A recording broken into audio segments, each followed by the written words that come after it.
자, 그러면 이제 수업 시작할게요. 자, 이번에 이제 볼 게 이제 자본주의 맹하론과 관련돼 가지고 어떤 식으로 이제 상품화폐 경제가 일어나나 이런 걸 좀 볼게요.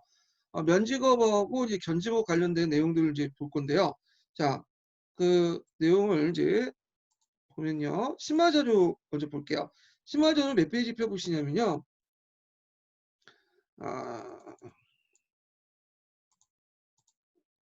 443페이지 펴보세요. 433페이지. 그 앞에 있는 이제 지도는 이제 명청시대 때 산업 관련된 내용이고요. 예. 그럼 이제 대표적인 사람 면직업과 견직업이 있는데 면직업부터 볼게요. 자, 여기 보면 이제 면직업 발달 배경을 보면 장반응 제도가 폐지됐어요. 이 장반응 제도는 동기에 나와 있는 건데 국가가 이제 국가에 예속된 수공업자들이 뭐냐면 세금을 내는 제도인데 요거는 이제 뭐하고 비슷하냐면 우리나라의 이제 그 조선 전기 때 실시한 공인들을 동원해 갖고 여기에 동원한 체제라고 보시면 돼요. 그래서 이들은 세금 대신에 국가가 지정된 그 경공장에 가 갖고 또는 외공장에 가서 일을 하는 거야. 그래서 윤번제도 이렇게 돌아가죠. 자, 근데 이게 이제 나중에 폐지가 됐고요. 자, 그리고 장정이라는 것은 조선시대 때 공장안이라고 생각하시면 돼요. 그러니까 공인들의 명부죠. 그래서 그 공인들의 명부를 바탕으로 해서 동원을 해가지고 일을 시키는 건데, 자, 이런 장방은 제도나 장정이 폐지되면서 대체하면서 민영수공으로 변성이 됐다. 국가에서 요구하는 물품들을 이제 국가에서 자체 생산하는 게 아니라 민간 수공업자들에 맡겨가지고 생산하거나 아니면 시장에서 구입하는 방식으로 이제 해결되죠. 자, 거기에다 농촌 인구가 이갑제가 해체되면서 도시로 인구 유입이 되고 그들 중 상당수가 직공이나 이런 사람들이 됐죠. 상업과 직무업 수공업자들이 발달하면서 면포가 대중적 의료도 보급이 돼요. 그래서 시장이 확대돼. 그래서 면포는 원나라 때부터 들어와요. 원나라 때. 물론 그 전에도 있긴 있지만 실제로 많이 이제 된 건 원나라 때고 이게 이제 더 확대된 거는 명정 시대 때 들어와서 하죠. 그에 맞춰서 우리나라도 고려 말에서 이제 도입돼 가지고 조선 때 거쳐서 확대돼 나가죠. 자, 그다음 지주의 항신에 의해 수탈에 따른 농가 가계 극복 노력 면포가 세장의 대나무를 허가하면서 가게 내에서 면포를 생산하기 시작했다는 거죠. 자, 특히 강남 지역에서 이제 면포가 발달했는데 그 원인을 보면 일단 그 면포의 그 원료가 모카죠. 이 모카가 소주나 송강부 같은 지방의 토양과 기후가 이 모카 재배에 적합했기 때문에 그런 거고요. 자, 그래서 이제 여기 보시면 대개 보면 요 일대가 그 이죠. 요 일대. 여기 상동성 쪽 일대 여기 지역. 요 지역이 대표적인 명나라 때 연화 생산지, 목화 생산지고요. 자, 연화의 주요 상지인 하북방면에서 대운하를 통해서 연화의 운반이 쉽기 때문에 여기에서 이렇게 해서 운하가 이동이 되죠. 운하를 통해서.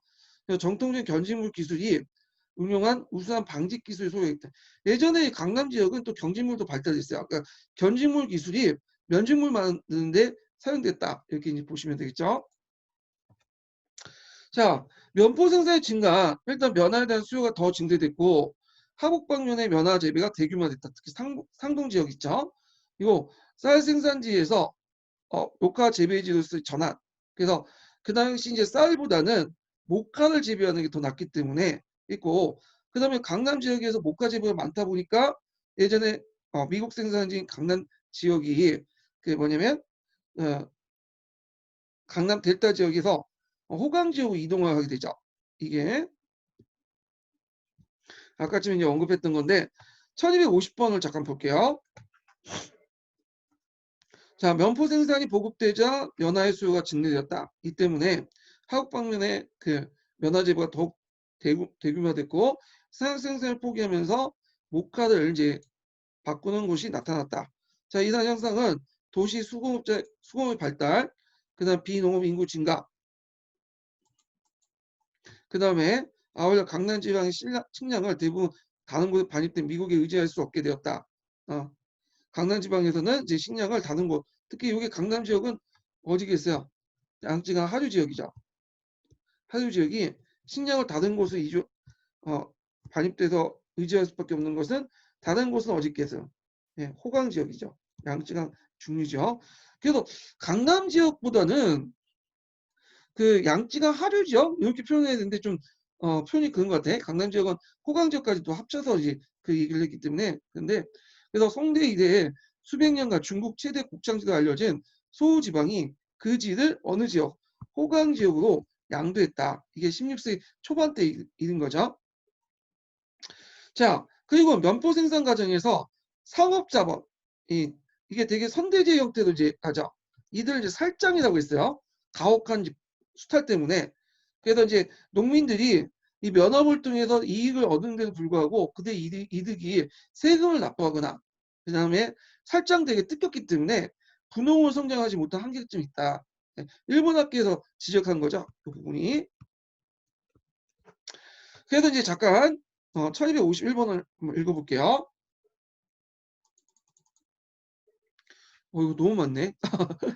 이건 좀 각자 읽어보세요. 예, 이거는 너무 많아. 자, 그 다음에 견직업의 발달을 볼게요. 견직업 비단이죠. 견직업도 원래는 간형수공업 체제에서 만들어졌는데 나중에 간형이 16세기 때 중반에 폐지되면서 대신에 사모의 사경 인정 대신 은으로 세금을 납부하면서 민간수공업이 발달하게 돼요. 자, 그래서 민영수공업 발달 내용을 보면요.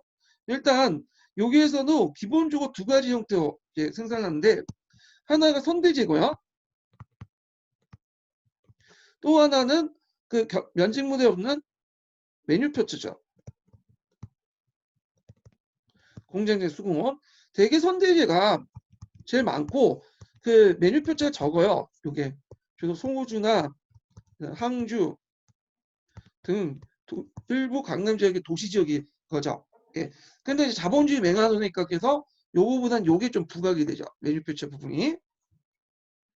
자, 하여튼 기후나 기공이 등장했고요. 메뉴표츠 형태인 선대제가 돼서 했다. 그래서 도시 지역 같은 건 이제 두 가지 형태고 그 다음에 여기에선 간형이나 상륙 상대 고급 견직물과 함께 일반민들의 평민에 위한 값싼 비단도 대량을 생산해서 국내외 시장에 판매했고요. 해외 대량으로 유입되었다. 근데 민영수공업이 도시 민영수공업 외에도 또 뭐냐면 농촌의 민영수공업도 있어요. 견직물도 면직 외에도 견직물도 농민들이 만들어요. 야, 근데 이 농촌수공업은 지주나 대상인들 수탈 대상이 돼요. 그래서 자본이 부족한 농민이 상인들의 원료와 공급에 자금을 고지되고 대금하는 형식이 있기 때문에 실제 남는 건 별로 없었다. 뜯겼다. 이렇게 보시면 되겠죠. 자, 그 다음에 농가의 가계 보충 수업은 이제 황금작물을 재배하는데 특히 중국인은 차를 많이 마시죠. 차 재배가 되게 많아요. 차 재배. 사천, 호강, 강서, 절강, 복권. 되게 강남 쪽에 있죠. 따뜻한 기후에. 차도 인도에서 건너왔기 때문에 따뜻한 기후가 필요했던 거죠. 그다음 물감, 사탕수도 이제 재배를 했다. 예, 각 지역의 특화에 맞는 이런 상품작물도 재배를 했고요. 그 다음에 도자기 사업도 발달됐죠. 대표적인 게 정덕전, 예, 그 한자로 경덕진이라고 하죠. 경덕진. 그래서 도자기 사업이 되게 발달됐다는 거 이렇게 좀 기억을 해두시면 되는데 이거 잠깐 지도 잠깐 볼게요. 자, 여기 지도 보이시죠? 예. 여기가 주요 이제 그 생산지, 벼 생산지고 경덕전은 여기 있어요. 여기. 이게 아마 강소성인가 그럴 거야. 쪽이. 하여튼 요 지역이 도자기 대표 생산 지역이었다. 자, 이런 것들 좀 기억을 해두시고요. 나중에 여기가 명나라 때가 이제 그 곡창지대였다가 나중에는 청나라 때가 요 스찬분지 사천선지로 옮겨가게 되죠. 청나라 때가. 예.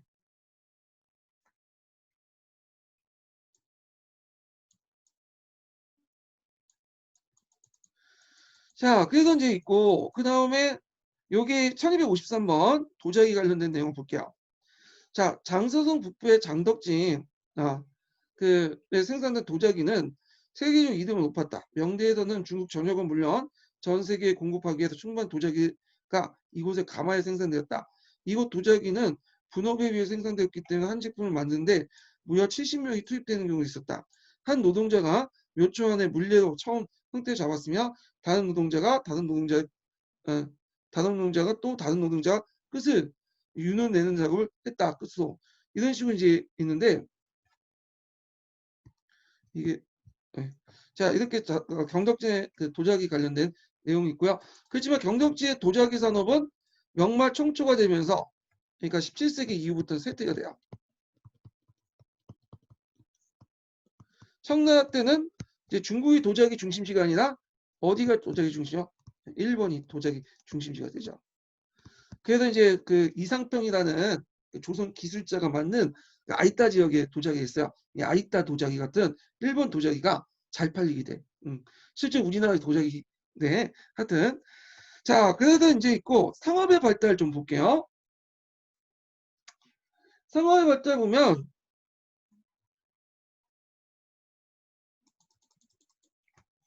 멕시코산의 은의 대량의 유입으로 화폐 제도가 정착됐고요.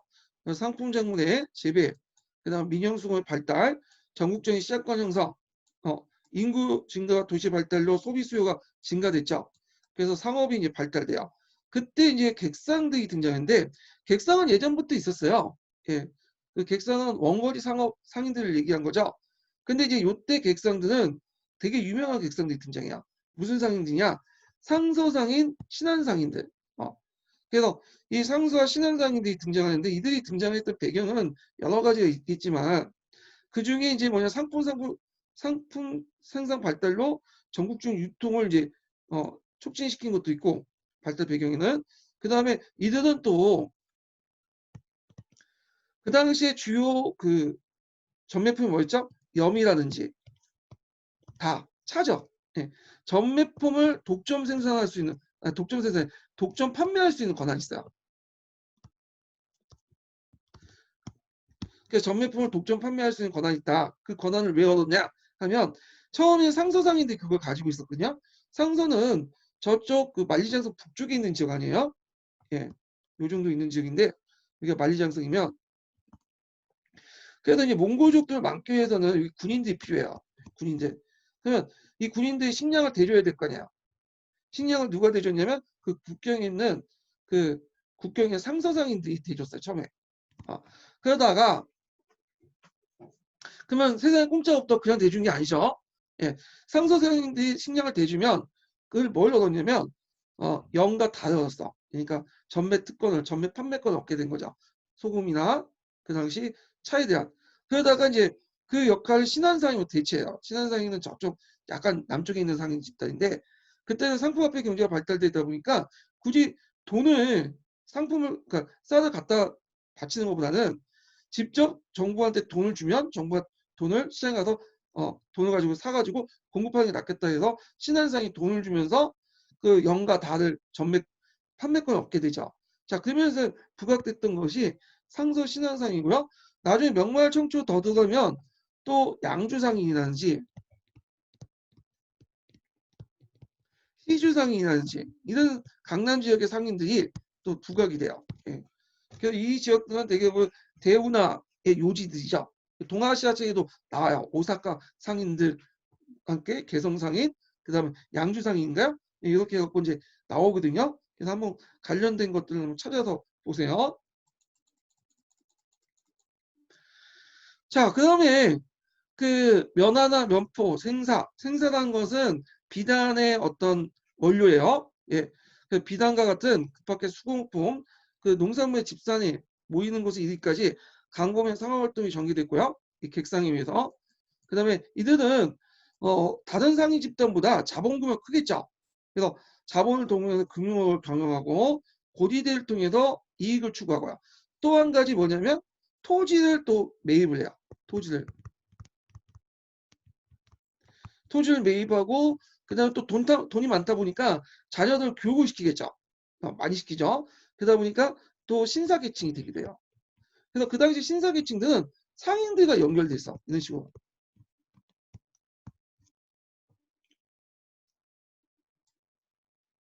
그 다음에 명청시대 특징은 상인조합인 행가 그다음에 동양의 해합 중에 해관이 이제 형성이 되는데 보통 이제 해관이라고 하죠. 해관. 해관. 그다음에 해합적인 공소 이렇게 이제 그래서 해관 공소들이 이제 설치됐다. 예. 해관 그다음에 해관 공소인데 교과서에는 해관하고 공소를 되게 강조해요. 명청시대 때 상업발달 관련돼서 얘기할 때 해관 공소 이게 언급돼 있죠. 아 뒤에 나와 있네요. 예. 예. 상시상인들 여기 있고 그다음 시한상인들은 요쪽에 있어요. 요쪽 부분에 아노이 위쪽에. 예. 그다음에 여기 아노이 쪽에 있는 상인들이 이제 이렇게 있는데 이건 지역에 이제 양주나 시주 쪽에 있는 상인 집단도 있고요. 예. 그러면 하여튼 해관하고 공소가 뭐냐 하면 해관은 이제 동양인 조합을 얘기하는데 보통 이제 중국에는 땅이 크다 보니까 뭐 예를 들어갖고 상시상인이 저쪽 그 강동으로 갈 경우에는 이게 말이나 언어나 풍습이 다 다르잖아요. 그러니까 여기에 강동 지역에 상서상인들이 있을 거 아니야. 그 사람들이 이제 그 거주하고 강동 거주에 있는 상서상인들이 상서회관을 만들어요. 예. 그래서 그 당시 상서상인들이나 아니면 뭐 여기에 다른 동양에 있는 사람들이 와가지고 숙식할 수 있는 것들 제공해주죠. 여러 가지 편의를 봐주고요. 그리고 또 여기 북경에는 정치적 중심지다 보니까 각 지역의 해관들이 되게 많아요. 그래가지고 과거를 보려면 북경 가야 되잖아. 그래서 북경에 그 가면 지역 사람들은 말이나 이런 것들이 잘 안 통해. 그러다 보니까 거기에 이제 통역도 붙여주고 그리고 여러 가지 잠자리도 제공해주고 해관이 그런 역할을 하죠. 그러면서 그들이 관리가 되면 또 받은 게 있으니까 또 해줘야겠죠. 그래서 정경유착이 또 상실이 되기도 했던 것이 해관이에요. 그 다음에 이제 공소는 동업조합이죠. 예, 이런 것들이 있는데 해관과 공소는 명나 초기 때 있었던 건 아니고요. 이게 이제 언제 생겼냐 명나 중후기 때 16세기 때부터 이제 본격화됐다고 보시면 돼요. 예, 이걸 자 그래서 이제 요 내용들 파악을 해두시고 그 주 관련된 내용 볼게요. 1255번. 자 여기 이제 중국사 개설이 단책에서 이제 제가 이제 했는데 신한상인과 상시상인을 비롯한 각지의 상인은 넓은 지역을 거쳐 활동하지만 이런 상인들이 동양 출신의 연대와 연락하여 공동의 이익을 위한 동양단체를 결성하고 공동의 시설을 설치했다. 이것이 해관이라든지 공소가 불렸고 원래 해관과 공소는 좀 약간 다른 것이지만 나중에는 해관과 공소가 거의 비슷한 의미를 써요. 자, 베이징 민 난징과 기타 성의 중심지로 대도시로 널리 설치되었다. 규모는 선 단위의 동양 단체부터 현 단위까지 그 크기가 여러 가지였지만 해관 공소는 상인 상호간에 뿐만 아니라 동양 출신의 관료와 교류의 장기도 있다. 아까 그 과거 시험을 보려거나 지방 시험을 볼 때 각 지방 큰 도시나 북경 지역에 이런 것을 가서 유숙하면서 편의를 봐줬다고 했죠. 그래서 과거 수험자의 숙박소이기도 하여 관료와 상업자만 유착을 매게 됐다. 예, 요 관련된 설명이 있고요. 자, 다시 이제 앞에 들어와서 자, 은하의 유통 과정을 이제 볼게요. 자, 요거는 앞부분에 했으니까 이제 넘어가고 자, 이때 이제 은하가 전국적인 보급으로 부역제도에 큰 영향을 미쳤는데 양세법에 의해서 현물세가 은납화돼서 지정헌제가 이제 실시하고 그 과정에서 은차가 행해졌다. 아까 얘기했죠. 1256번에 그 내용이 있어요. 동양사 개론에 그 내용을 볼게요.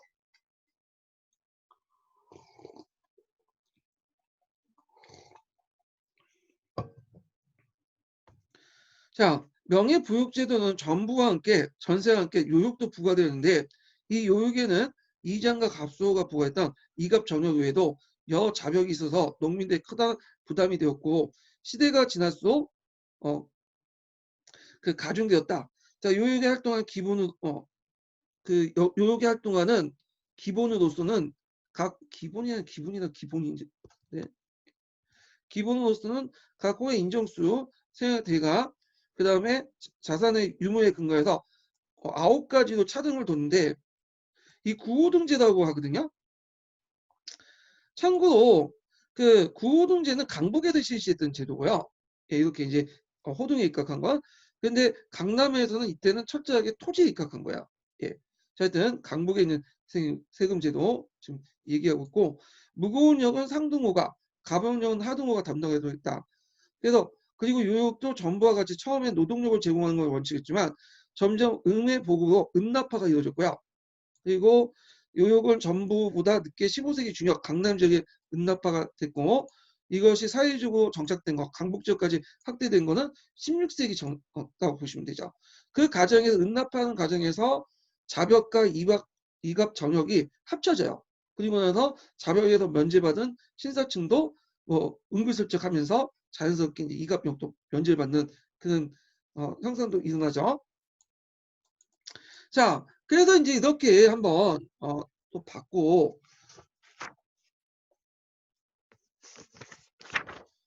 자, 그 다음에 이제 다시 서브노트 들어갈게요. 서브노트 그 앞에 이제 면적과 경제본질 앞에서 얘기했기 때문에 다 넘어가고요. 예, 여기에는 이제 면직 생산의 구조 모순을 좀 볼게요. 예, 자, 그 면직공의 기본 원리는 면화 재배와 면사, 면포의 제조 과정은 처음부터 서로 다 분리돼 있어. 아까 말한 것처럼 선대제 시스템은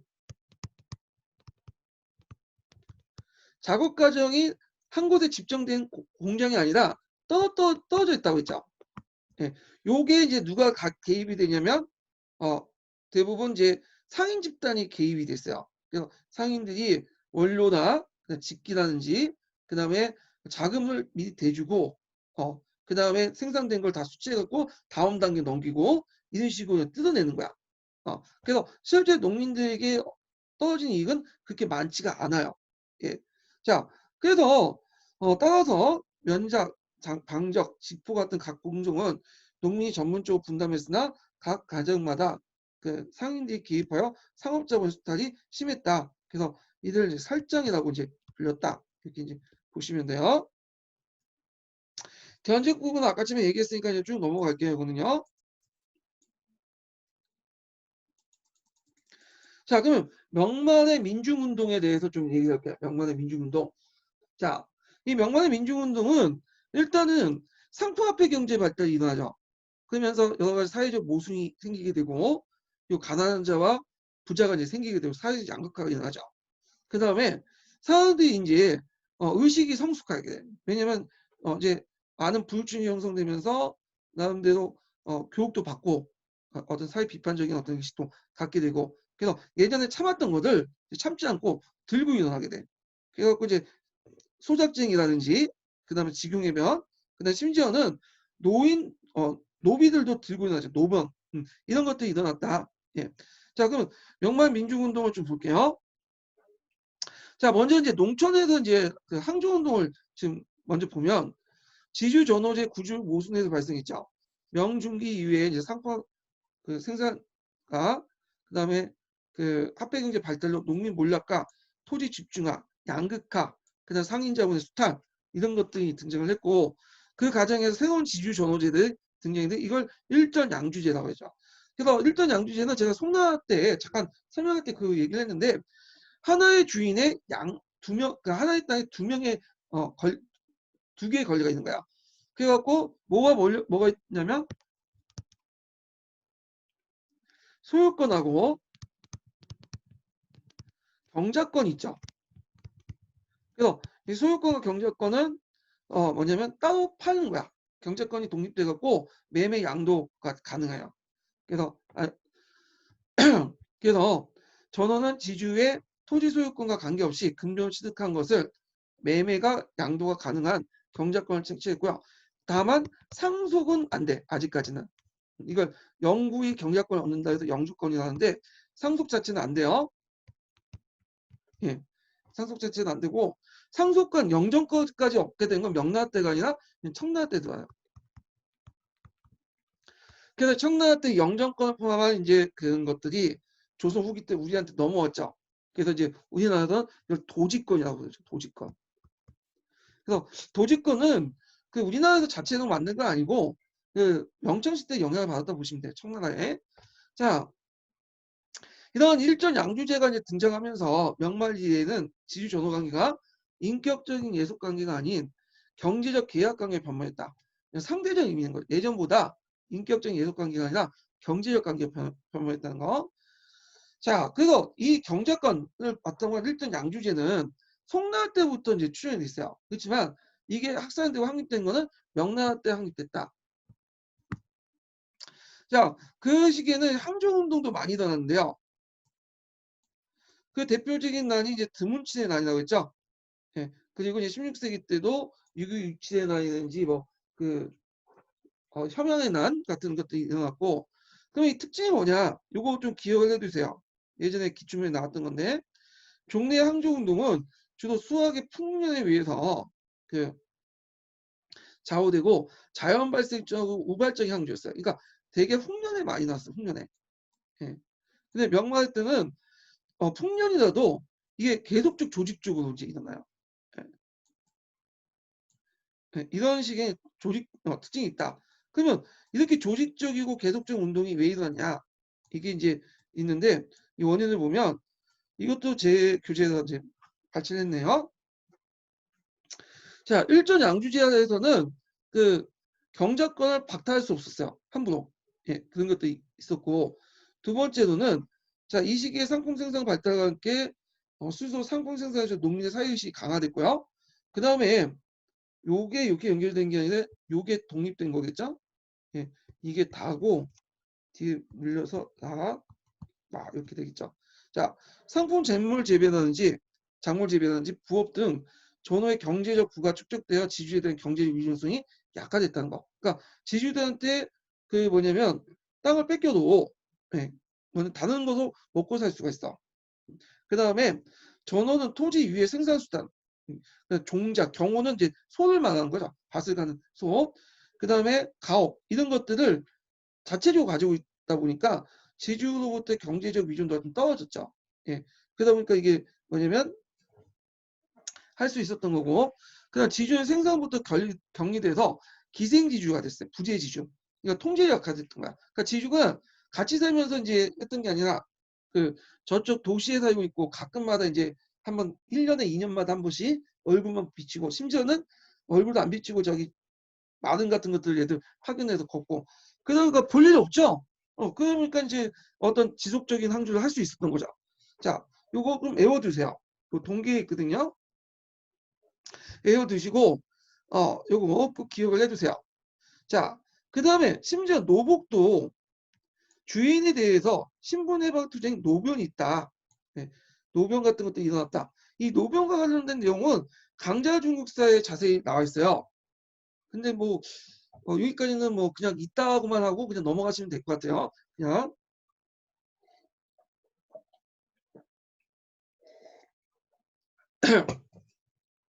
그 다음에 도시수공업자들이 한 민변도 있는데 예전에 시험 문제 나왔던 직용의 변이죠.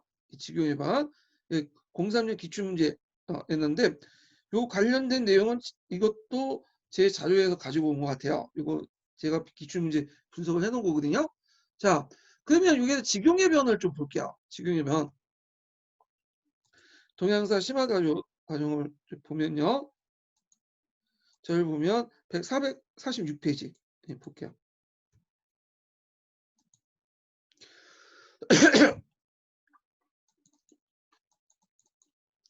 자, 지금의 변 넘어가기 전에 서포트지 인증번호 두 번째 좀 얘기를 해드릴게요. 자, 서포트지 인증번호 14번이에요. 14번.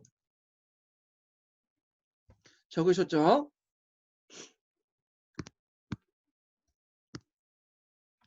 자, 직용의 변은 만력제 때 국가가 세금을 부과하니까 상세를 부과하니까 기후에 부과하니까 기후가 몰락하고 자연스럽게 또 기공이 몰락하면서 이 기공들이 일으킨 게 직용의 변이죠. 그래서 그 당시 상품 생산의 발달로 확대했던 자유임금 노동자가 성장했던 종래 수공업계층들이 주동을 했고요. 조직적으로 체계적인 폭등이었고 임금 노동자들의 급속한 계층적 성장 과정을 보여주고 있다. 예. 그래서 이 직용의 변의 의미가 있고 그 밑에 관련된 그 사료들이 있어요.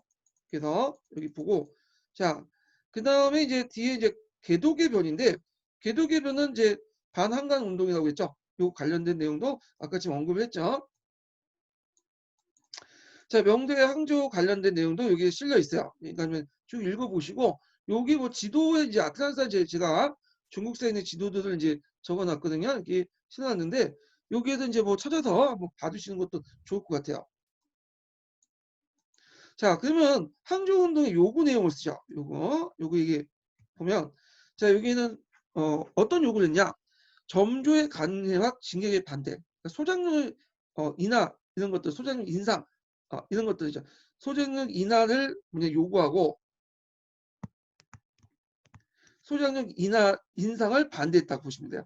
요게 좀 있는 게 전조다 그랬죠. 전조. 요때 전자는 밭전자가 아니라 밭전자에다 사람 인자가 붙죠.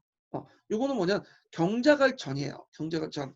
그러니까 경자갈 대가 그러니까 땅을 빌린 대가로 거기에 경자갈 권리 얻는 대가로 주는 거니까 소장료를 얘기하는 거야. 자, 그럼 재해가 일어날 경우에 전조의 간등이나 정액 소장료 외에도 부수적인 어떤 조세, 수탈이라든지 부분적인 무슨 역역 폐지 이런 것들을 이제 주장을 했죠. 자, 그래도 이제 이런 거 외에 자, 저 그다음에 전주에 개장할 때 동양연기를 통일하고 동양을 속여서 지리 통일을 이제 진행하는 것을 막으려고 했죠. 토지 영국 경작권을 요구했다.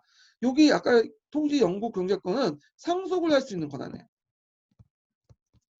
영구히 경작할 수 있는 권리, 영정권이라고 하죠.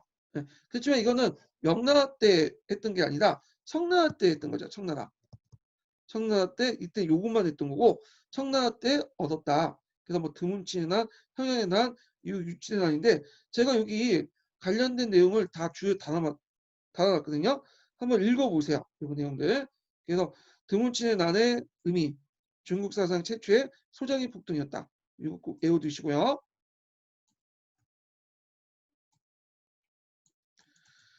자, 하여튼 이 소작쟁이를 통해서 명말청투 사회병동을 파악할 수 있는 근거가 되었고요. 송대 이래에 발달되기 시작한 서민계층 역할이 문화적인 면에서 확산되는 계기가 되었다. 예. 자, 그 다음에 노병 있죠. 이건 신사나 대지휴가에 가서 사역한 노복들이 집단의 주인집에 가서 노예 문서를 빼앗아 파괴하며 노복 신분으로서 해방을 요구하는 운동을 얘기한다. 자세한 내용은 강자중국사에 있으니까 강자중국사 첨부를 하시고요. 자, 그 다음에 이제 넘어가서 명대 서민문화의 발달 좀 볼게요. 네, 서민문화.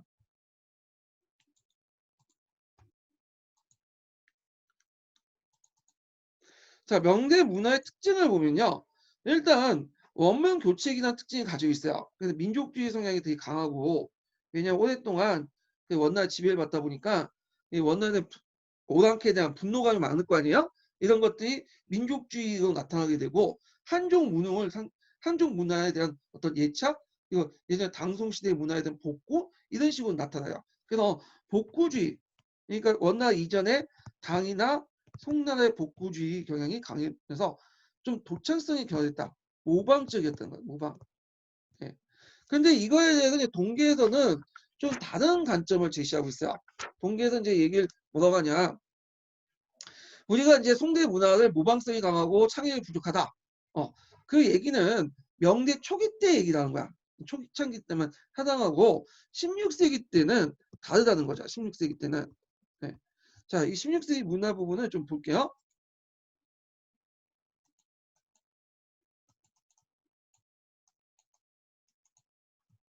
이거 왜 넘어가? 자, 몇 페이지 펴보시냐면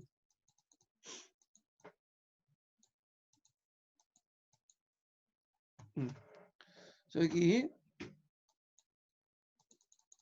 454페이지 펴보세요.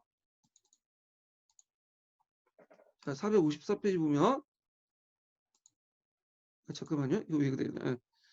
자, 여기 보면 16세기 이후의 명문화는 사회경제의 발전의 배경으로 새롭게 참신한 문화가 창출돼요.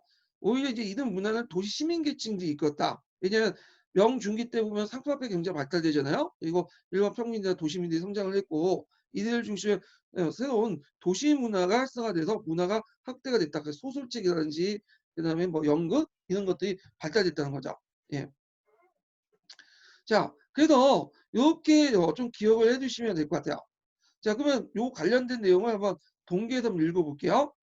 자, 명예 문화의 성격에 주목된 것은 명예 건국이 강남에서 시작되었다는 것과 같이 양지강 하류 지방인 강남 지방이 경제적 중심지로 발전되면서 문화의 중심지도 강남에 옮겨갔으며 그중에 특히 소주가 문화 중심지로 발전했다는 것이다.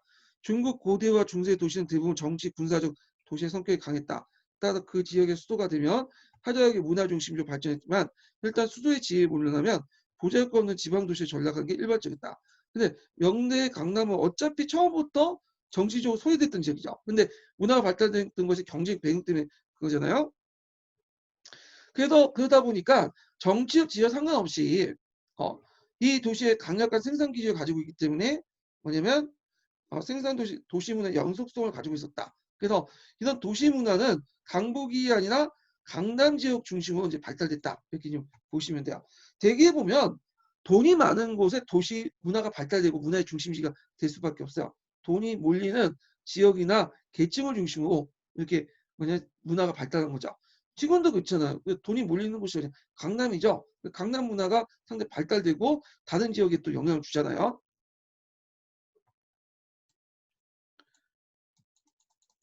자, 그 다음에 문학과 미술 공연을 보죠. 문학은 국어체 소설이 발달됐다. 그래서 서민의 사회적 의식과 강남지와 경제 발달로 통속 소설들이 많이 발달했는데 보통 우리가 이제 알고 있는 4대 소설책 있죠. 수호지, 삼국지 연의, 금병매, 서유기 등이 대중에게 널리 익혔다는 거죠. 자, 그 중에 이제 뭐 금병매 같은 게 금서 정해졌다고 하죠. 너무 외설적인데 그 금명배가 수호지 외전이에요. 수호지 외전으로 이제 있는데 원래는 그 금기도 정황은 사람들 더 보고 싶어서 더 어떻게 돼? 확산이 돼. 그래서 대중들에게 널리 익혔다는 거. 자, 그래서 대개 보면 그 명청시대 때의 대표적인 장르는 소설이죠. 이것도 같이 기억을 해두죠. 네. 그래서 이제 있고 청나라에 가면 홍릉홍이라는 작품이 있어요. 뒤에 좀 얘기하는데 요 작품도 같이 기억을 해주세요. 이건 청나라 때 소설책이거든요. 자, 이건 좀 뒤에 얘기해 줄게요. 얘기할게요.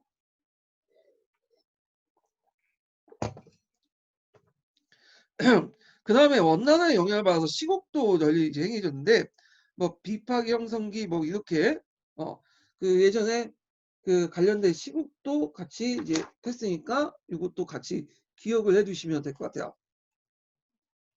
그래서 시곡도 같이 했다. 네. 여기 좀 잘못된 게 있는데 이게 형서가 아니라 형착인가 그거야만 이게 좀 수정해 주시고요. 자, 그 다음에 미술은 북중화, 남중화, 서양화법도 유의인데 서양화법 같은 경우에 명왕과 채색 기교를 중시 여겼다. 이 판화 같은 것이 발달됐다는 거죠. 그 다음에 건축 양식으로서 자금성, 명시 삼능, 예, 명십삼능이죠. 대우나 개축한 만리장성인데 자금성은 이제 명나라 때 만들어서 청나라 때까지 갔고요. 지금 만리장성은 자금성은 청나라 때 만들어진 거야.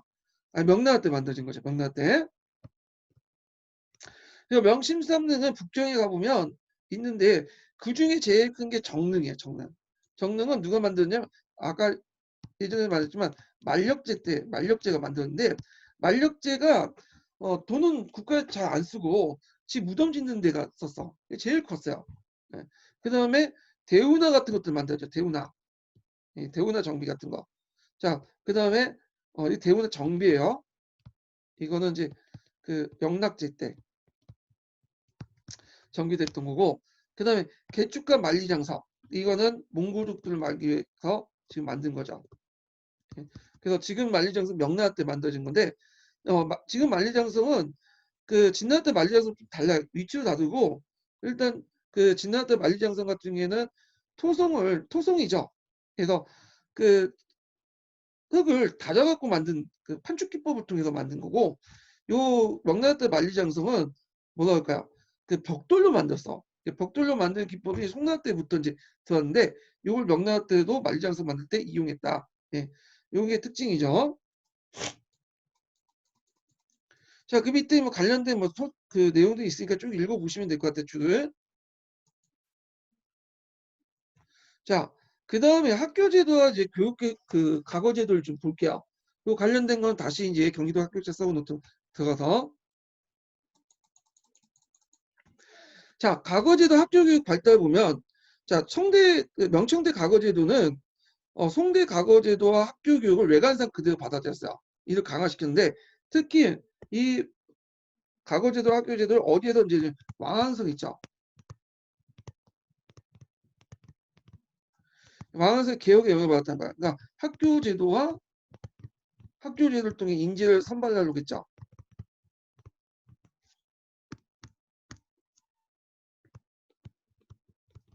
그 다음에 예전에 시문 중심에서 경학 중심으로 나갔어. 경학 중심으로 각을 보려고 했고, 이런 것들에 영향을 받았다는 거죠. 그래서 그렇지만 운영과 내용 면에서는 명대 특유의 어떤 성격을 지니고 있다. 특히 이제 이 가거나 학교제도를 통해서 신사계층이 이제 배출되면서 그 명대 문화나 사회를 지배하는 중요한 요소로 작용됐다. 그럼 과거제도를 볼게요. 자, 이 과거제도는 꼭 기억을 해두셔야겠죠. 예전에 기초에 나왔던 거기 때문에. 그래서 송, 당, 네, 명나라, 과거제도는 비교하면서 공부를 해주셔야 돼. 자, 명나라 과거제도는 3층제요. 먼저 지방의 향시를 보고, 그 다음에 중앙에 올라서 해시를 보고, 그 다음에 황제 밑에서 전시를 봐요. 근데 여기 주의해야 할 것은 그러면 딱 세 번만 봤냐? 그건 아니에요.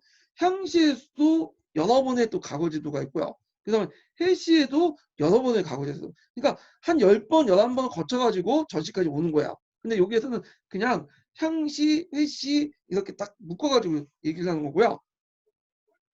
지방의 항시에 응시하는 사람들은 반드시 그 부주변의 학교 출신자로서 생원의 자격을 가지고 있어야 돼요. 생원.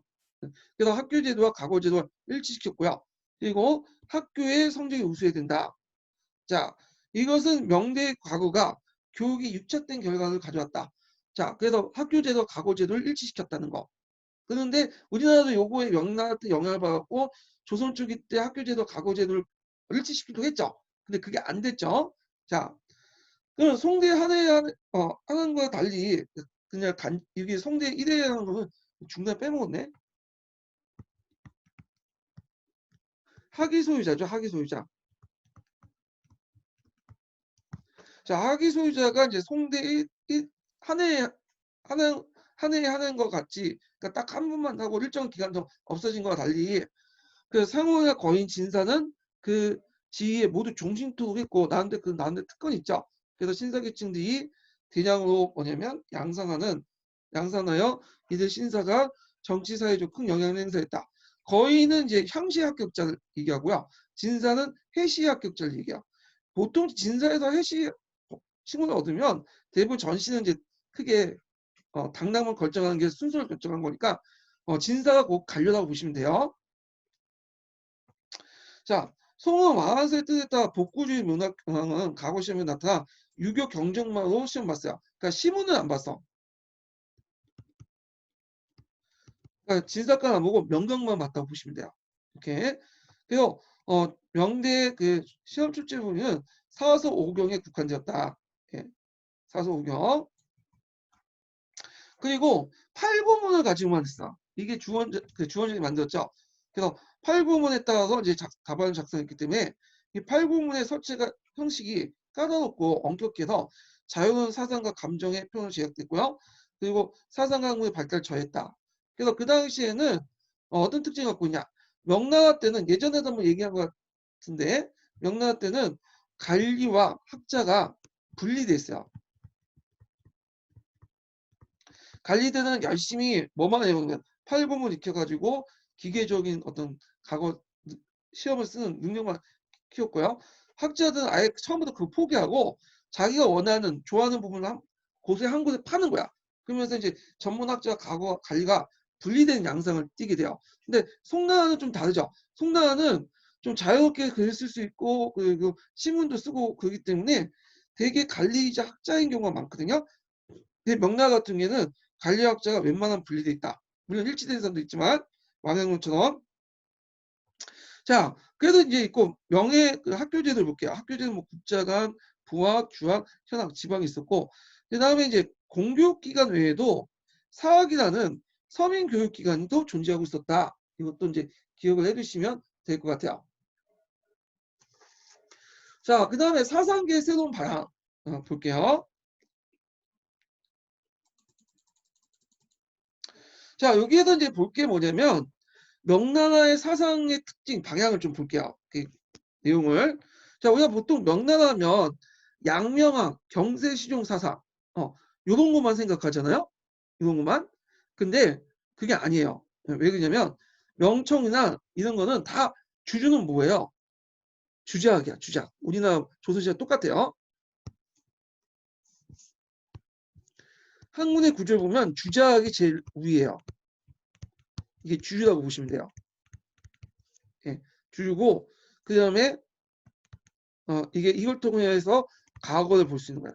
예, 그래서 이 주주가 있고 그러면 우리가 얘기하는 고중학이나 경세치용 그 다음에 경세시용 그 다음에 양명학은 실제 비주주야. 비주죠. 예, 그래가지고 일단 명나라 기준을 보면 그게 제약사였죠. 여기 제약. 자, 한편으로는 양명학이 있고요. 한편으로는 뭐냐면 경세 시용사상이 있죠. 양명학이 먼저 발달돼서 있고 양명학 중에 좀 극단으로 나갔던 사람이 태주학파예요. 양명 좌파라고 하죠.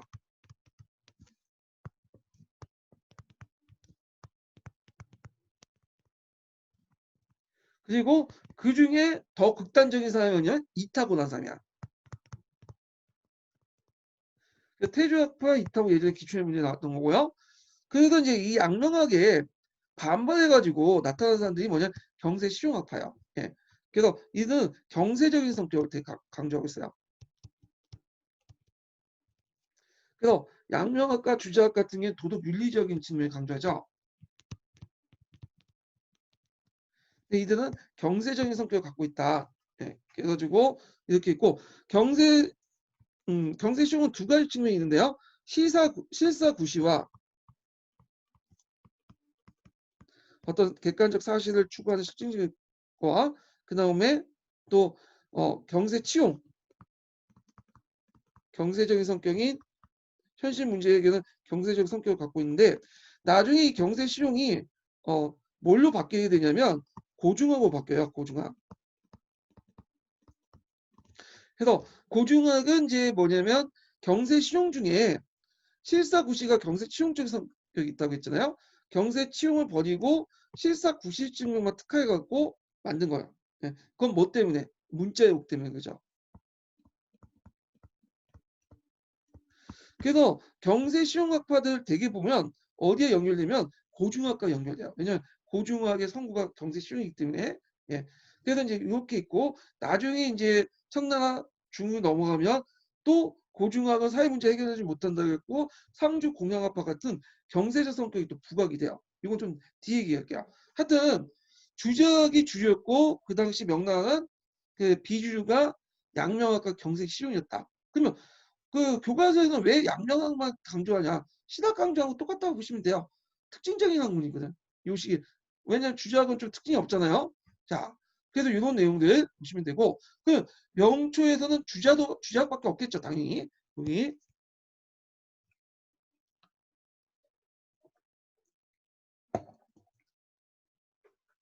태조 때, 홍무제 때는 그 당송의 문화로 한옥단어는 복구주의 정책 때문에 자연히 문학의 창의적 결여됐고요.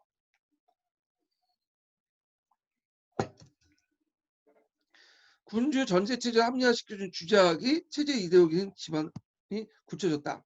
이건 뭐 청나라 때도 마찬가지예요. 영라 때는 주제학설학에서 오경대전, 사서대전, 성리대전, 영락대전 같은 책을 편찬했어요. 그래서 주제학이죠. 이거 예전에 한번 시험문이 나왔어. 이런 책들이 나오면 다 주제학과 연결됐다고 보시면 돼요. 주제학에 위한 사상의 통일이 추진됐고 과거 시험은 오로지 이들 책에 위한 해석으로만 답을 쓰게 되었다. 네. 그래서 주제학 일변도의 학문 경향이 심화됐다. 자, 결과 보면 주제학의 이익만 강조되고요. 사상윤리 이런 것들만 강조하고 8구문의 과거 시험은 사상통제가 심화되어 자연사상이 포함하는 길을 통제당했다. 특히 주작이 간악화되고 주작만 강조되다 보니까 일어난 논의가 있죠. 우리나라 예속문제 비슷한 대례논의 같은 이런 것들을 이제 강조하죠. 이게 뭐냐면 예법을 어떻게 수행하느냐는 거죠. 그러니까 주작이 형식자가 되잖아. 형식화됐다 보시면 돼요. 예법 수행. 원래는 마음의 수양을 닦는 거지만 마음의 수양을 닦는 니를 깨우치기 위해서는 바깥에 있는 니를 깨우쳐야 되겠죠. 예. 그래서 건물지지라고 하죠. 그러다 보니까 그걸 이제 깨우치고 나서 표현하려면 뭘 통해서 표현해야 돼? 남들부터 인정받으면. 예법을 통해서 인정받아야 돼. 그러다 보니까 나중에 들어가면 자기가 뭐 수양받는 거 깨달으면 그렇게 중요하지 않고 남한테 보이는 예법의 문제만 집착하고 그러면서 형식화돼요. 그러면서 주제학이 점점 형식화되기 시작한 거야.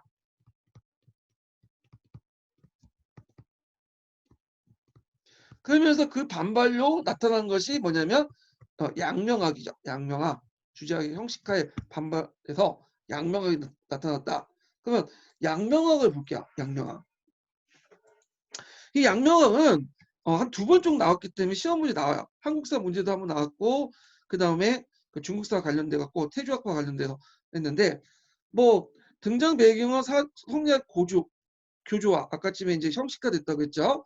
예법만 강조하고 유학의 형식화 사회개혁 경제적 변화로서 주자학의 어떤 한계성이 노출되는데 그건 뭐냐면 명초기 때는 어떤 신분 간의 이동이 없었어요. 별로. 예. 농민은 농민이었고 상인은 상인이었고 그다음에 지식인들 지식인이었고 그건 계층이 고정화됐는데 16세기 때 명말 때 등장하면서 이게 상품화폐 경제가 발달되죠.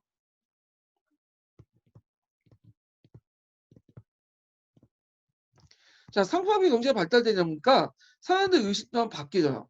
의식도 이제 성숙해지고 그다음 사회 계층과 사회 이동이 일어나. 근데 주작은 그 어떤 질서와 뭘 강조해요? 역할을 강조해요. 그 질서에 맞는 고정된 역할을 강조하자. 근데 주작은 이런 그걸 통해 신문가를 이제 합리화시키는데 자, 근데 이걸 가지고 이런 사회적 의식이 형성되고 사회적 어떤 유동성, 상품화폐 경제 변화 이런 것들을 설명하는데 주작을 가지고 설명을 못해. 주작은 항상 정체돼 있고 질서를 강조하고 신문을 강조하고 그런 거니까 그러니까 새로운 이런 형상들을 좀 설명할 수 있는 방법들이 필요하죠. 유교에서. 그래서 양명학 같은 게 등장을 하게 된 거야. 양명학. 예.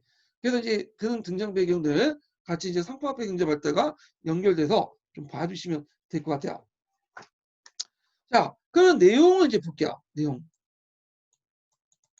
자, 요 내용들이 뭐 이기이혼론, 심증리, 치앙지, 지행합일 등등이 있는데 요거는 제 교재를 뺏긴 것 같아요. 그 내용은 원래 강자 중국사에 있는 내용인데 강자 중국사에 있는 내용 제가 요약을 했고 요걸 다시 뭐냐면 보고 나서 요약을 한 것 같은데 약간 이제 뭐냐면 제 입장 볼 때는 좀 설명이 부족해서 요거는 심야 자료를 가지고 얘기를 할게요. 자, 몇 페이지 펴보시냐면요. 457페이지 펴보세요. 자, 양명학 계약 계보부터 설명할게요. 어디에서 출발하냐면 육구형부터 출발해요. 육구형. 이건 유학이라고 하죠. 그걸 이제 이어받은 게 명나라때 왕양명이고요. 그래서 이걸 두 개도 합쳐가지고 앞글자 따서 육왕학이라고 해요. 그래서 나중에 이제 우파와 좌파로 나눠지게 되거든요. 우파와 좌파로 나눠지는데 우파는 이제 그 사유설을 주장했고요. 좌파는 삼오설 주장했어요. 이건 좀 뒤에 얘기를 할게요. 그래서 우파 같은 경우에는 좀 약간 성리학 쪽으로 나가고요. 좌파는 왕양보다 좀 더 극단적으로 나가요. 행동주의, 실천주의 나가게 되죠. 그리고 이제 이 사람이 왕용기와 정성선인데 이 좌파 중에 왕심제라는 사람이 있어요. 그래서 이 왕심제가 태조학파의 시초가 돼요.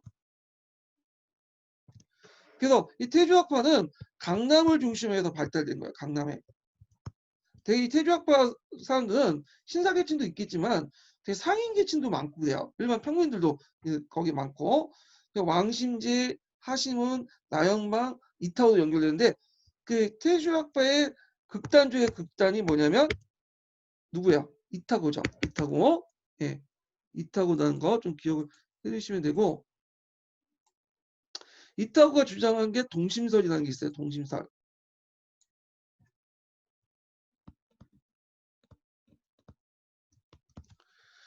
자, 등장 배경은 아까 얘기했죠. 성리학의 교조와 유학의 형식화를 통해서 이때 이제 유교 간악화되고 주작 비판 금지, 그다음 그 유교가 이제 가지고 있는 역성능력 있죠. 이런 것들을 부정하고 팔공을 제정하고요. 황제권과 밀착하면서 이에 대한 반발이 있었고 사회개혁적 경제적으로는 이제 이갑제 중재 항종 질서가 붕괴되면서 형식화된 주장학의 정리로 명분이나 어떤 상하관계를 강조하는 것보다는 순발력 있는 양명의 양지설, 양지설 갖고 있는 신분관계를 부정하고 모든 사람이 성인군자가 될 수 있다고 하죠. 타고난 양심을 잘 깨달으면 전후의 지위상승. 그래서 주복의 상하관계가 행적인 장유유서를 관계를 전환했는데 평등한 관계로 전환했는데 이걸 이제 어떻게 설명을 못하는 거죠. 주작에서는. 그리고 상품화폐 경제 발달로 상인계층들이 성장하면서 이제 신분질서나 직업 간의 변화 이런 것들과 연결되어 있는데요. 자, 한번 그 관련된 내용을 한번 읽어볼게요. 자, 여기 이제 관련된 내용 중에 1278과 1279번은 각자 읽어보시고 그 1280번 아틀란사 중국사에 있는 내용을 좀 읽어볼게요. 자, 양명이 활동했던 그 명중기는 그 명초의 질서가 붕괴되면서 각가지 사회 모순이 보출되었던 변혁의 시대이자 격동기였다. 병역의 원동력은 상업이었고 주원장이 설계한 이상형, 주원장은 농업 위주의 자급자족인 어떤 그 사회를 원했거든요. 그런데 이런 것들이 뭐냐면 붕괴되어 나가죠. 자, 그러나 전량이 멈추고 평화가 찾아오자 농업 생산물의 양과 질은 점차 자급자족 수준을 넘게 되었다. 마을에서 생산되지 않은 물품을 나라에서 곡물로 요구했던 제도도 교환의 필요성에 진단시켰다. 농업도 자급자족 단계에서 머물지 않고 시장 판매 목적으로 생산하는 경우가 많아졌다. 그래서 농산물과 수공업 제품을 교육해주는 상인의 역할이 두려워지고 재부도 이들에게 흘려들어갔다. 사치가 유행하면서 옷차림새로 부자나 가난한 자, 도시 사람들, 시골 사람들, 신사와 평민들 구분하기 점차 어려워졌다. 그래서 산업공상이 엄격하게 구별했던 명청시대 사회 분위기가 일변했다. 이렇게 보시면 되고요. 자, 왕양명의 이제 사상을 볼게요. 이 왕양명은 관리자 또 뛰어난 그 사상가이자 뛰어난 행정가요. 그래서 또 그때 명나라 반란인가 또 진압을 했던 유명한 또 전략가기도 하고요. 근데 이 사람이 저쪽 그 기주성인가요? 기주 용장인가 거기에서 잠시 이제 박해를 받아가지고 기양을 간 적이 있어요. 할 일이 없잖아. 그러니까 주자가 예전에 이제 견물치질을 어떻게 깨달았냐면 바깥에 있는 사물을 어떻게 깨달았냐면 대나무를 봤거든. 대나무를 쭉 지켜보다 아하 하면서 대나무 이의를 깨닫는 거야. 그래서 그걸 이제 본받으려고 이 사람도 할 일 없으니까 이제 그 한단에 딱 날 잡고 그 바깥에 있는 대나무만 쳐다봤어. 쭉 대나무 속에 네가 뭔가. 그러니까 아무리 봐도 깨달음을 못 오는 거야.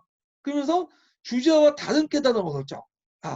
사물 속에 니라는 거는 사물 속에 있는 게 아니라 네 마음 속에 양지에 있구나. 이걸 깨달으면서 뭐냐면 원래는 주자학자였던 왕양명이 양명학자로 바뀌게 돼요. 예, 이걸 뭐라고 하냐면 용장의 깨달음, 용장의 오라고 하거든요. 자, 그러면 이제 그 내용을 잠깐 볼게요. 1281.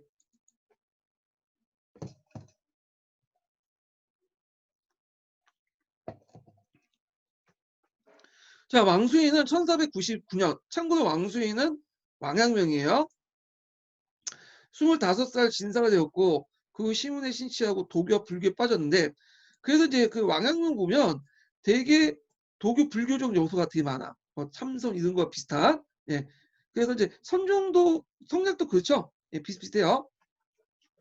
자, 불교에도 깊이 빠져도 제사로서 면모를 얻을 수 있다. 1506년에 기주의 용장의 유배 중에 호련히 깨닫기에 성인의 도가 나의 성에 자족하니 따로 사물 속에 이를 구하는 게 대나무 속에서 이를 구하는 게 아니라 내 마음속에 이를 구하자. 그래서 성리학적인 어떤 그런 기본 전제를 부정하고 그 주자의 견물지지와 결별했다. 이걸 뭐라고 하냐면 용장의 오라고 한다. 그래서 이걸 계기로 해서 심직리설을 이제 형성했다는 거 좀 기억을 해두시면 돼요. 요게 쭉 있는데 요거 아마 이제 도중에 제가 끊어질 것 같아. 내용이 되게 많아가지고 다 설명 못 드리겠고 중간에 하다가 제가 끊을게요. 예.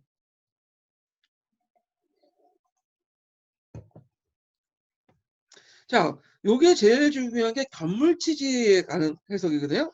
견물치지.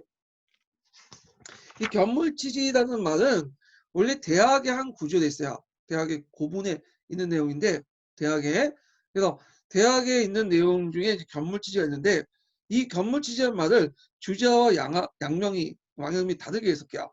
자, 주자는 예전에 말한 것처럼 격을 도달하다 물 사문에 도달하는 거야.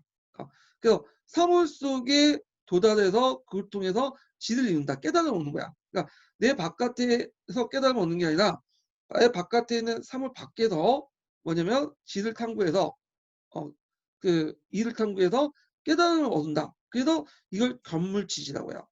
사물 속에 있는 니를 탐구해서 지를 얻는다. 예. 그래서 이제 이걸 뭐라고 하냐면 또 객관적 유심론이에요. 그래서 외부의 사물의 이치를 알면 진정한 알을 통해서 도달한다. 그래서 대나무를 통해서 깨달음을 얻죠. 주자가. 이거와 이제 비슷하다고 보시면 되죠. 양명은 대나무를 보도 깨달음을 못 얻었어. 그래서 어디에서 얻은 거죠? 내 마음속에 얻었죠. 그래서 견물지지를 바로 다르게 해석했어. 뭐냐면 주제와 다른 해석인데 격은 받을 정자야.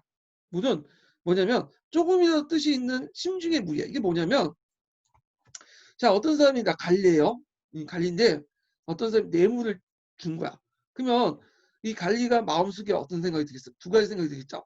받고 싶은 욕망이 있겠죠. 이걸 받아서 내 처자식에게 뭐 맛있는 거 사주고 내 여러 가지 목적으로 쓸 수 있고 근데 또 한편으로는 어떤 생각이 들어요? 이거 받아서는 안 된다. 이거 잘못된 거다. 뇌물 받으면 그런 생각이 있죠. 그래서 이 뇌물 받지 말아야 된다는 그 생각이 무리야. 조금이나 뜻이 있는 거냐. 그러면 사람들은 이 여기에서 이제 뭘 바로잡아요? 이 물을 바로잡는 거야. 물을 통해서 마음을 바로잡아야지만 뭘 얻을 수 있다? 양지. 그러니까 치지에도 얻다. 요 치는 지는 양지로 해석되고요. 치는 완성되는 거야. 내 마음에 조그만 양심을 부여잡고 해야지 원래 탄생 그 가지고 있던 양지를 다시 복원할 수 있다. 이게 건물치지야. 그래서 심의 부정을 바로잡고 치지는 양지를 실현할 수 있다. 그러면 요거는 밖에서 하는 게 아니라 내 마음속에 하는 거죠. 그렇기 때문에 이걸 객관적 유심론이라고 하냐 주관적 유심론이에요. 그래서 객관적 유심론은 내가 객관적 상황 속에서 그 밖에서 뭐냐면 니를 구하고 그 어떻게 하든 사람들에게 인정받으려고 하죠. 근데 이게 중요하잖아. 양명은 뭐냐면 양명은 니라는 것은 양지 안에 있고 양지는 내 마음을 스스로 바로잡아야 되는 거고 그리고 남들에게 보여주는 게 아니에요. 이건 내 마음을 바로잡으면 그게 이제 뭐냐면 성인군자가 되는 거다. 그래서 바깥의 성인군자 그 인정받는 게 아니라 내 마음을 바로잡아 내 자신 성인군자는 성인군자가 되는 거야. 자 이런 것들이 이제 뭐냐면 그 양명이 말한 양지다 이렇게 보시면 돼요. 그래서 양명은 이유와 기를 인정하지만 양지를 강조하기 때문에 이유와 기를 그렇게 상대적으로 성리학보다 중요시 얘기하지 않아요. 제일 중요한 게 뭘까요? 양지예요. 양지. 양지는 마음이고 양지 안에 뭐가 있다는 거야? 니가 있다는 거야. 이게 심직니죠. 자, 그래서 이제 있고 그러면 왕양명 전에 육구연이라는 사람 있죠? 육구연. 그래서 이제 그럼 차이점이 뭐냐? 뭐 이렇게 여기까지 나오진 않을 것 같지만 아까 전에 심직니는 차이점이 있어요. 성에 니가 있는 게 아니라 마음속 양지 속에 니가 있다. 그래서 이제 있고 근데 이제 육구연은 인간이 세상에 태어나기 전에 천리가 이미 존재하고 인간이 내지에서 신과 니가 합의된 방면에 인간은 심이 그 이 자체다. 그러니까 심이 니를 발생시킨다. 이게 뭐냐면 심과 니는 동일하지만 육구요는 양명은 심 자체 양지 안에 니가 발생하기 때문에 그 양지가 중요하고요. 마음속에 있는 양지가 중요하고 니는 그 부속물에 불과하다는 거야. 예. 그런 것들이고요. 그다음에 뭐 지와 행의 성행 문제에서 육구형 같은 경우에는 지성후행을 강조한 반면에 양명은 지행합의를 강조했다. 뭐 근데 여기에서 이제 중요한 지행합의인데 우리가 지행합의를 잘못 알고 있는 게 있어요. 뭐냐면 먼저 알고 그 다음에 그러니까 먼저 안과 동시에 행해진 걸 지행하고 알고 있는데 요때 지는 아는 게 아니에요. 이거는 후천적으로 아는 게 아니라 양지예요. 양지. 양지가 뭐냐면 하는 대로 놔두는 게 지행합의야. 이걸 그 맹자 양지 양능이라고 하죠. 예를 들어 이제 그런 게 있죠. 자주 쓰이는 건데 맹자가 말하기를 애가 저 앞에 우물가 있어요. 우물가 있는데 우리는 우물가 있는 애를 잡아서 먼저 끌어내야겠죠. 얘가 빠지지 않으면. 그 우리가 알아요? 천천적으로 그걸 후천적으로 배워가지고 아는 게 아니죠. 이건 뭐냐 우리가 본능적으로 아는 거야. 얘를 어떻게든 잡아서 끌어내서 뭐냐면 구해야 되겠다. 이걸 우리 양지라고 하나. 태어날 때부터 그냥 선천적으로 알아. 이게 우리가 뭐냐면 그 단순히 아는 것은 이제 그가 알고 있는 거 가만히 놔두면 안 되죠. 내 그 양지가 명령한 대로 그 얘를 같이 구해낸 거 이런 것을 그 행위라고 하죠. 그래서 양지 양을 그 양지 양능이라는 말로 해석을 해야 된다. 단순히 알고 행하는 것이 일치하다는 그 말로 해석하는 게 아니라 우리가 양지가 하는 대로 자연스럽게 나가는 행동을 지행합이에요. 지행합. 그러니까 우리가 생각하는 지행합이라고는 그 양면이 생각할 지행은 좀 달라요. 이런 것들 같이 기억을 해두시고 자, 그 다음에 주작의 성인과는 성은 본연의 이기 때문에 태어날 때부터 성인이 될 수 있는 대상이 한정돼 있어요. 뭐죠? 주로 사대부나 황제만이 성인이 될 수 있는 거죠. 그래서 태어날 때부터 천리는 다 보편적으로 돼 있지만 기에 탁하고 청황에 따라서 뭐냐면 성인이 될 수도 있고 안 될 수 있잖아. 근데 사대부는 태어날 때부터 기가 탁하고 그 성이 이가 잘 드러내는 사람이기 때문에 이들은 뭐냐면 성인이 될 수 있고요. 그러다 보니까 사회 구층 계급상 위에 황제가 있는 거고 그 밑에 사대부가 있는 거죠. 신사계층이죠. 자, 근데 나머지 대다수 범인들은 성이 못 돼. 왜냐면 타고날 때부터 얘네들은 그 기가 탁하기 때문에 저 물이 탁하면 밑에 있는 거 안 보이죠. 그래서 얘네들은 뭐냐 성인이 될 수 없어. 다만 그러면 뭐만 할 수 있냐? 이 지배층들이 범인들 피지배층들을 뭐냐 교화시키는 거죠. 교화. 그래서 범인들이 못하도록 최대한 이들 선한 행동을 유도시키는 거야. 예, 교화라고 하죠. 교화의 어떤 의무 이런 것들 강조하죠. 자, 그래서 이런 걸 통해서 성인과 범인을 구분해서 뭘 합리화시키죠? 신분제를 합리화시켜. 자, 근데 양명학은 아니죠. 양명학은 기본적으로 태어날 때부터 어떤 계급에 태어나든 양지와 양능은 동질적이다. 다 평등하다는 거야. 그러니까 다만 무게의 차이가 있다는 거야. 무게 재능에 따라서 무게에 맞춰. 그래서 어떤 사람은 책을 열심히 써서 머리 방면에 뛰어난 사람이 있고 어떤 사람은 장사를 잘하는 사람이 있고요. 어떤 사람은 농사를 잘 짓는 사람이 있죠. 예. 그렇게 뭐냐면 재능의 차이 때문에 뭐냐면 일이 좀 달라지고 그 양지의 무게가 차이일 수 있어도 결국 기본적으로 양지 양능이 뭐냐 동질하기 때문에 태어난 양지 양능을 잘 깨달음만 얻으면 누구나 성인군자가 될 수 있고 깨달음을 못 얻으면 어떻게죠? 그냥 중인이 된다. 이렇게 주장해요. 이건 신분제를 뭐야? 인정하는 건 인정하는 근본적 신분제 부정하는 거죠. 근데 주의할 것은 양명함, 그러니까 양양명 자체에서는 신문제 부정의 요지는 있어요. 아직 가능성은 어렵거든요. 근데 명시적으로 신문제 부정하지 않아요. 아직까지는. 근데 이 신문제 부정을 명시화시킨 거는 언제 거냐? 나중에 태교학파에 들어가서 이게 명시화돼요. 요때는 양명학이 성인이 될 수 있는 대상을 모두함으로써 신문제 자체를 명시로 부정하지 않지만 그 여지를 많이 남겨뒀죠. 예. 그렇지만 이제 그 뒤에 그 태조학파에서는 아예 까놓고 이제 부정하는 방향이 되죠. 그래서 이제 왕양명이 한 유명한 말 있죠. 거리에는 모든 사람이 성인이다. 예. 그래갖고 요 내용들 좀 기억을 해두시면 되고, 자, 그 다음에 요게 이제 고본대학의 상강령인데, 요거는 좀 약간 다음 시간에 할게요. 예, 다음 시간에.